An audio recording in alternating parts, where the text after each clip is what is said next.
ఫిబ్రవరి 12న కార్మిక సంఘాలు, ప్రజా సంఘాలు సార్వత్రిక సమ్మెకు పిలుపునిచ్చాయి.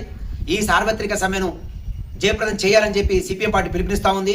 సిపిఎం పార్టీ పూర్తి మద్దతు తెలియజేస్తా ఉంది.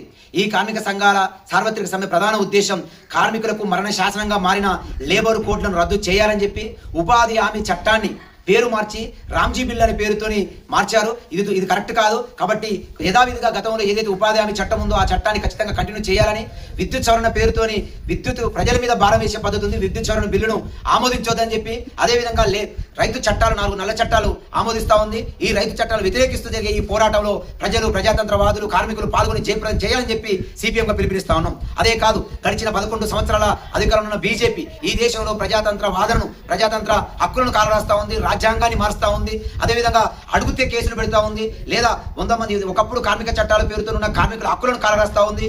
ఏదైతే ఆశాలు, అంగన్వాడీలు, ఇతర కార్మికులు ఉన్నారో వీళ్ళకు కనీస వేతనాన్ని, అసంఘటిత రంగానికి కనీస వేతనం 26,000 రూపాయలు ఇవ్వాలని చెప్పిన నిర్ణయాన్ని వ్యతిరేకిస్తున్న పరిస్థితి బీజేపీ చేస్తా ఉంది. కాబట్టి కార్మిక వ్యతిరేక విధానాలు చేస్తా ఉంది. ధరలు నిరంతరం పెరుగుతూ ఉన్నాయి. అదే కాదు, ఈ కులాల పేరుతోని, మతాల పేరుతోని, ప్రాంతాల పేరుతోని విడగొట్టే పద్ధతిలో బీజేపీ చేస్తా ఉంది. ఆర్థిక విధానాలు సంస్కరణ తీసుకొస్తా ఉంది. ప్రజా వ్యతిరేక విధానాలు తీసుకొస్తా ఉంది. ప్రజలు నడివిరిసే పద్ధతి ఉంది. ఎవరైతే మాట్లాడుతున్నారో మాట్లాడటం మీద దాడులు చేస్తా ఉంది.